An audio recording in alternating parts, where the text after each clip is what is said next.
Agora você acompanha momentos da reunião especial que ocorreu no último dia 20 de setembro na Assembleia Legislativa de Minas Gerais, em homenagem ao centenário de Paulo Freire, educador e patrono da educação brasileira.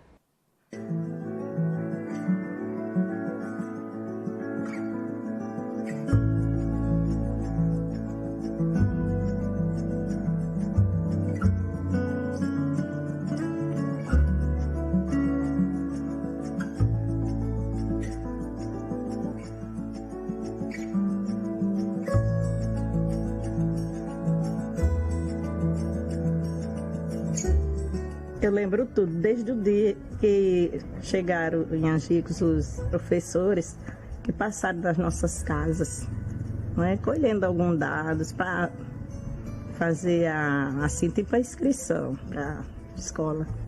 Não, eles só falavam que ia ter essa aula, né? Ia vir essa pessoa, mas não dizia quem era, né? Só fazia dizer que ia fazer a matrícula da gente, para a gente estudar com ele, mas dizendo o nome, mas não dizia quem era ele, né? Ele veio 3 vezes. Ele ensinava, cuidava da gente, perguntava de tudo, ele perguntava de como a gente vivia, como era a vida da gente, tudo. Até como se fazia tijolo, ele perguntava. É importante saber ler, porque o camarada sem saber ler é um burro velho. Como é que se diz? O camarada não sabendo ler, para ele não tem graça na vida, tem não? Não. Quando a realidade faz sentido, ela se traduz e se materializa na escrita de quem passa a entender e compreender o mundo onde vive. Excluir parte da população de ler e escrever é tirar deles a vocação ontológica do ser. Portanto, quem não sabe ler e escrever está excluído do processo que é essencialmente humano e que o possibilita não só de ter o saber construído, mas de construir novos saberes e de ter participação política. Paulo Freire, educador pernambucano. Um homem que gostava das relações, das amizades, da conversa fraterna e amena.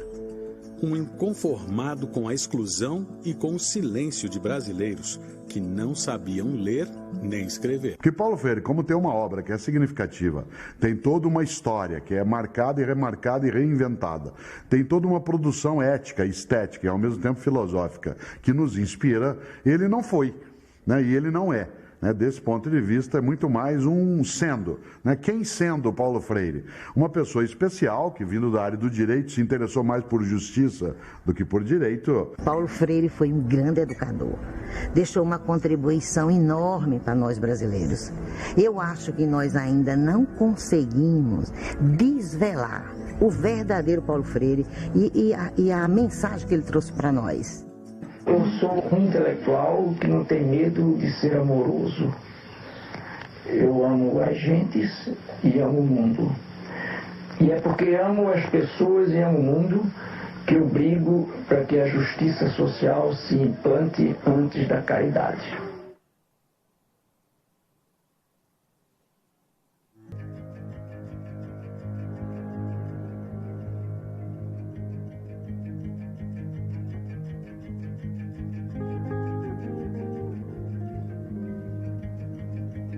Boa noite a todas e a todos.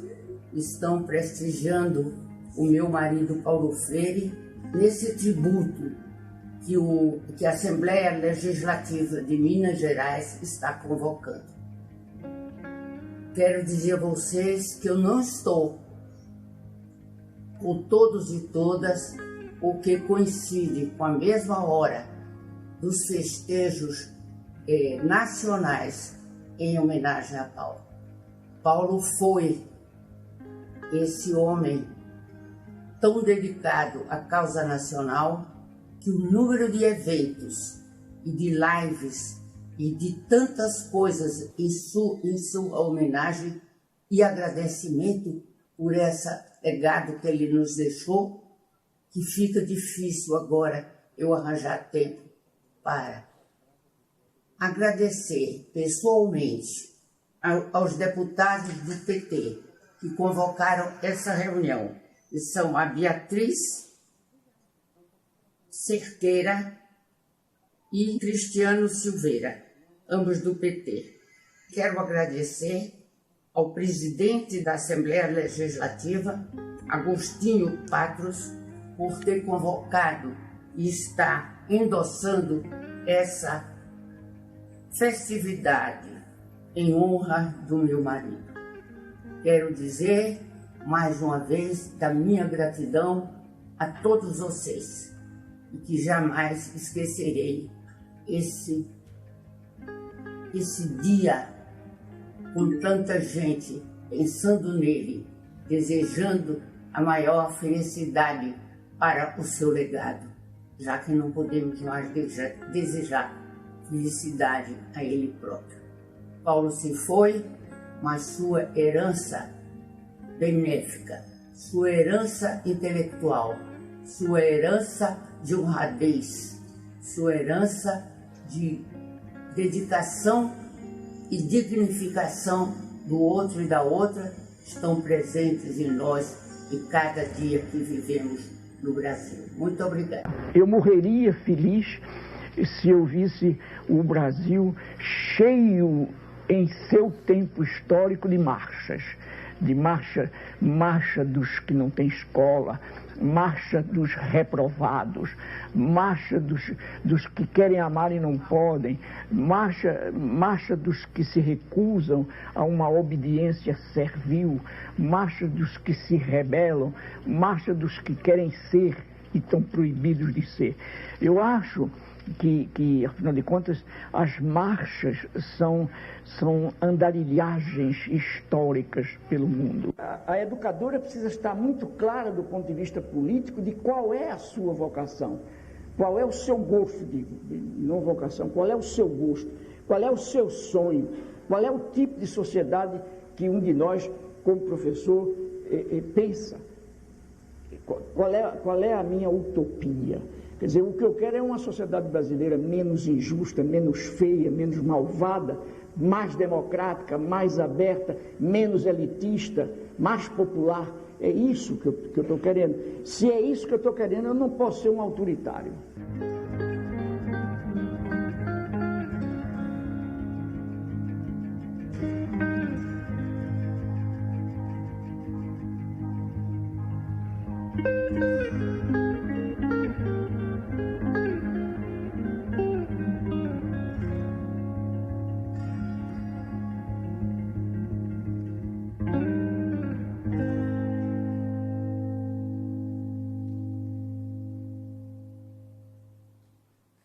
Dizer sobre Paulo Freire, nessa homenagem desse centenário, é uma grande responsabilidade. Então, eu tomei a liberdade de pedir ajuda a algumas pessoas para que pudessem traduzir de forma coletiva o que significa a celebração do centenário de Paulo Freire para a gente. A primeira pessoa para quem eu pedi ajuda foi para o presidente Lula, para que ele pudesse contribuir exatamente no pensamento da importância do Paulo Freire para a gente. O presidente Lula disse o seguinte: Paulo Freire é um personagem sem precedentes. Dizem que a cada século nasce um gênio em uma nação. Não sei se nascerão mais, mas Paulo Freire é o nosso. Eu tive o prazer e a honra de conviver com ele, e comemorar seu centenário é comemorar sua história e seu legado. Eu também pedi ajuda a quem tem grande referência, Frei Beto. Para o Frei Beto, ver a história pela ótica dos oprimidos e torná-los protagonistas das mudanças na sociedade. Ainda segundo o Frei Beto, Paulo Freire nos ensinou não só a falar em linguagem popular, plástica, não academicamente conceitual, mas também a aprender com o povo. Ensinou o povo a resgatar a sua autoestima. Também pedi ajuda a Bell Hooks, para que ela pudesse nos dizer da importância de Paulo Freire. E ela nos diz o seguinte: a ênfase na educação como necessária para a libertação, que os negros afirmavam na época da escravidão e depois, durante a reconstrução, informava a nossa vida. E por isso, a ênfase de Freire na educação como prática da liberdade fez sentido imediatamente para mim. Consciente desde a infância da necessidade da alfabetização, levei comigo para a universidade a lembrança de ler para as pessoas, de escrever para as pessoas. Levei comigo as lembranças de professoras negras no sistema escolar segregado que tinham sido pedagogas críticas e tinham nos proporcionado paradigmas libertadores. Através dessas pessoas, a quem eu pedi ajuda, eu trago um pouco do Paulo Freire. Eu me pergunto muitas vezes por que hoje tanta gente tem medo do Paulo Freire. Porque a gente não ataca aquilo que a gente teme. Então, tantos ataques, tantas mentiras em relação a este homem, a gente sempre se pergunta, deputado Cristiano Silveira, por que tanto medo? Várias vezes eu subi a essa tribuna para dizer daquilo que é básico, de que só faz sentido a gente estar numa sala de aula a partir da realidade do aluno. Nada que não parta da vida concreta do aluno, da aluna e da sua comunidade escolar faz sentido. É simplesmente isso. E como que isso hoje, Jairo, faz com que tanta gente tenha medo do simples fato, eu como professora alfabetizadora, assim como a Denise, professora alfabetizadora, entrarmos na sala de aula e não alfabetizarmos pela cartilha, porque eu nunca alfabetizei pela cartilha, alfabetizar pela realidade dessa criança e a partir dessa realidade e do processo de alfabetização ela vai compreendendo o seu lugar no mundo. Me pergunto, quem não quer que a criança compreenda o seu lugar no mundo? Quem não quer que jovens, adultos, ao serem alfabetizados por um erro histórico do sistema brasileiro, que não oportunizou a idade no tempo correto, quem não quer que esses jovens e adultos conheçam, estudem a partir da sua realidade, da exploração que vivem, das dificuldades do emprego, de receber o seu salário? É esse o medo que causa Paulo Freire. E como me disse uma aluna ao visitar a escola municipal Paulo Freire de Belo Horizonte, numa atividade da Comissão de Educação, questionada, ela disse, eu não gosto dessa escola, eu amo. E é isso que eles temem, é este amor.